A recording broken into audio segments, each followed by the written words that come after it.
नमस्कार विद्यार्थी मित्रांनो, स्वागत आहे तुमचं आपलं चॅनल ए क्लास एज्युकेशन वरती. मित्रांनो, आयोगाचं नवीन प्रसिद्धी पत्रक जे आहे ते 11 जुलैला जे आहे प्रसिद्ध झालेलं आहे. मग प्रसिद्धी पत्रकामध्ये नक्की काय इन्फॉर्मेशन दिलेली आहे, गट ब मुख्य परीक्षेविषयीची इन्फॉर्मेशन आयोगाने प्रसिद्धी पत्रकाद्वारे जे आहे देण्यात आलेली आहे. त्यामुळे आपण जे आहे डिटेल माहिती बघणार आहोत. पण मित्रांनो, त्या अगोदर जर तुम्ही चॅनलवरती पहिल्यांदाच आले असाल तर चॅनलला सबस्क्राईब करून बेल आयकॉनवर देखील प्रेस करायला विसरू नका, जेणेकरून अशाच नवनवीन एमपीएससीच्या ज्या अपडेट आहेत त्या तुमच्यापर्यंत लवकरात लवकर पोहोचेल. चला तर मित्रांनो, आपण व्हिडिओला सुरुवात करूया.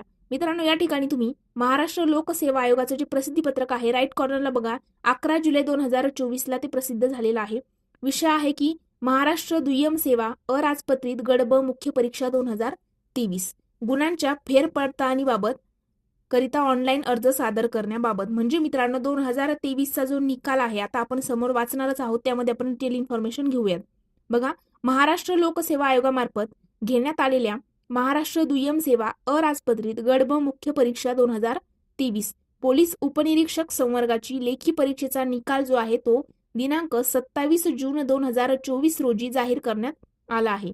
27 जूनला 2023च्या PSIचा निकाल जो आहे तो या ठिकाणी त्यांनी जाहीर केलेला आहे.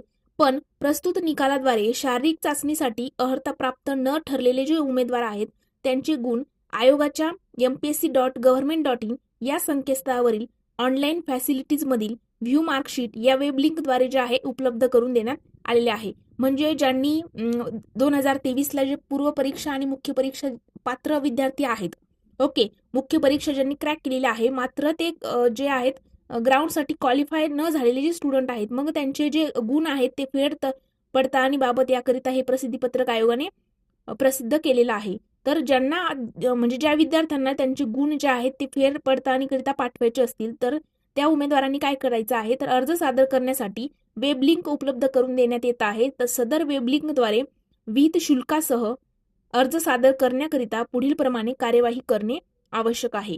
तर बघा, स्टेप दिलेल्या आहेत आयोगाने प्रसिद्धी पत्रकामध्ये. पहिली स्टेप आहे की आयोगाच्या mpsc.government.in वरती जायचं आहे. त्यानंतर या संकेतस्थळावरील ऑनलाईन फॅसिलिटीज ऑप्शन वरती जाऊन त्यानंतर आहे बघा रिटोटलिंग ऑफ मार्क्स या लिंकवर क्लिक करायचं आहे.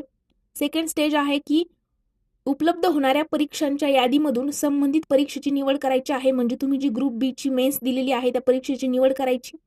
त्यानंतर परीक्षेच्या अर्जात नमूद मोबाईल क्रमांक नमूद करून सदर क्रमांकावर प्राप्त होणारा OTP प्रविष्ट करून लॉग इन करायचा आहे.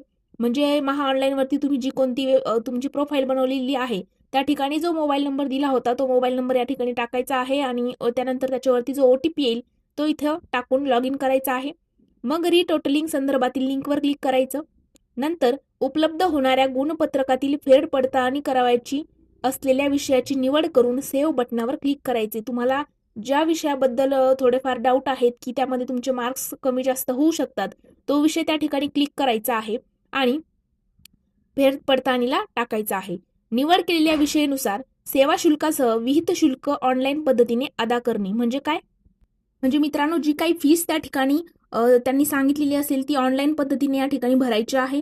आणि त्यानंतर गुणांच्या फेर पडताळणीकरिताची सदर वेब लिंक जी आहे ती दिनांक 12 जुलै 2024 12 वाजता ते दिनांक 21 जुलै 2024 12 वाजेपर्यंत जे आहे सुरू राहणार आहे. उपरोक्त कार्यपद्धतीनुसार गुणांच्या फेर पडताळणीकरिता अर्ज करताना कोणत्याही प्रकारची जर तांत्रिक अडचण तुम्हाला उद्भवली तर या ठिकाणी 2 जे आहे टोल फ्री क्रमांक दिलेले आहेत. या ठिकाणी तुम्ही बघू शकता 02269123914 किंवा मग 7303821822 या टोल फ्री क्रमांकावरती किंवा मग support@mpsc.government.in या ईमेल ID वरती तुम्ही संपर्क जे आहे साधू शकता. त्या ठिकाणी तुम्हाला हेल्प जी आहे ती मिळणार आहे.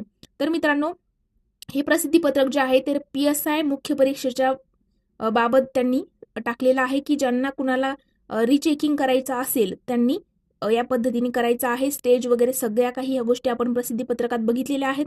तर मित्रांनो, हीच आयोगाची अपडेट होती. जर तुम्हाला व्हिडिओ आवडला असेल तर व्हिडिओला लाईक, कमेंट आणि मित्रांसोबत शेअर करायला विसरू नका. आणि अशाच नवनवीन अपडेट करिता चॅनलला फॉलो करायला विसरू नका मित्रांनो.